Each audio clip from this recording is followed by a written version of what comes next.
Well, another day, another resurrection, as it were, of an old video series.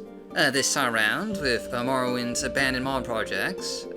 For those who may not recall what this series is about, since it was somewhat ironically abandoned back in 2018, basically, Morrowind's Abandoned Mods is a series dedicated to looking at just the abandoned mods of Morrowind.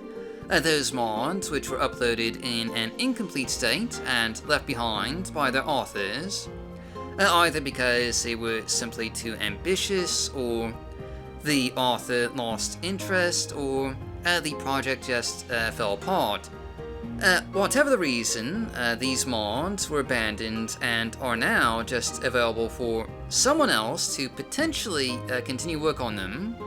And the goal of this series is to ideally bring these abandoned mods just back to light and maybe attract new modders to, try their hands at finishing and completing them. But with that out of the way, today we're taking a look at Amanita, a massive landmass mod created by SG Monkey, and originally posted on the Nexus as a bit of a ghost mod back in 2013, with only a single screenshot and no actual files for download. Fast forward to 2019, and the Amanita mod page was just finally updated with the work in progress files and officially declared abandoned. Permissions here aren't exactly clear cut. SG Monkey is very much an active member of the community and an administrator at Project Tamriel, so those looking to take up work on Amanita will just need to contact SG Monkey first to formally get permission, but the project is, potentially open for someone else to take up the mantle. In any event, with all that out of the way, Amanita adds the massive new island of Ashnar, east of the Tamriel-built mainland, and just south of Port Telvannis. In fact, let's just, plug in a screenshot here so you can see where it's basically located. And in terms of completion status, the landscape work is largely finished, with 3 main regions and 3 main cities, and we'll be taking a brief look at, each of those in today's video. The first of which, the one we've been showcasing so far, is the city of Tel Kariba on the island's northern coast. The largest city on the island by far, and visible for miles away due to the massive central Telvanni tower that the city is built around. It should be noted that, for the most part, Amanita has only a few truly finished interiors, and almost all the interior work, still needs to be done. Though a large number of interiors do at least have shells and, basic layouts, but that's about it. Given the size of Amanita, the workload here is probably on the scale of anywhere between 350 and 500 interiors that will need to be implemented, which is far more than one person can realistically handle, unless that person is, of course, some sort of modding super artificial intelligence like Tel Shadow. But, realistically, this is a project more on the scope for a mid-sized team of some sort. Anyway, the island of Ashnar has 3 core regions: the Eldarwin region, which we just saw, containing the city of Tel Kariba, massive mushroom forests, and otherwise has a bit of a Azurian coast style and feel to it. But maybe the largest region is actually the Agitian region, which occupies most of the western half of the island, and is largely based on the West Gash.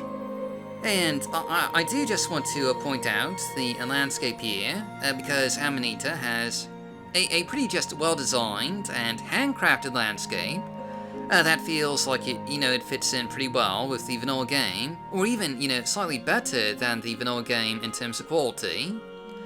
That's, one thing that a potential team or group of modders wouldn't have to worry about too much, while there are some parts of the landscaping that need a bit of work. Amanita is, for the most part, just exterior complete, at least, when it comes to the landscape detailing and design. Though you may want to generate, some ground cover for it. Most modern, mods do need ground cover these days. But this brings me to the second city on the island, the city of Rockhold, an Imperial-style city that is very much not even remotely complete. You can see it has a basic layout, but even the city's layout isn't really in a finished state, and I have to wonder if this was maybe a victim of some of the data loss that initially, caused this project to be abandoned. As SG Monkey mentions a major data loss in the README file, but either way, this is one of the parts of Amanita where exterior development really hasn't been finalized, and the city itself will probably need to almost be started from scratch, minus some bits here and there. It does have a few parts that are mostly complete, like the docks and the castle in the background, but otherwise, this will obviously, still need a lot of design work. Now, the last region I wanted to point out here is the Brackish Marsh region, a Bitter Coast style region that occupies the southeastern portion of Ashnar. This is an extended realm of wet marshlands with a few roads and only a handful of scattered shacks here and there. Though some bits, particularly further to the east, do seem to be a little incomplete, exterior development-wise. But other than that, there's already quite a bit of detail in here. The last city I wanted to show off is actually underground, and Amanita does have a few really rather neat underground areas, including this cavern that you can fall into. And, apologies about the missing textures, not really sure what's going on there. It didn't show up that way in the CS, but anyway, there's a few really just rather detailed areas in this underground city. But a lot of this is really, really incomplete, and is more in the planning phase than anything else. I should note that SG Monkey apparently does have a lot of the original quest planning documents, and apparently Amanita was supposed to have 3 different factions. Those interested in picking up this project can, message them on the Nexus or Discord to inquire about getting access to the surviving questing documents. And anyway, real quick, while most of Amanita is landscaping complete, there is one small island that will need just a lot of exterior work. You can see here that the terrain has been sculpted and landscape textures have been applied, but that still leaves all the actual landscape detailing, so that's something to keep in mind here.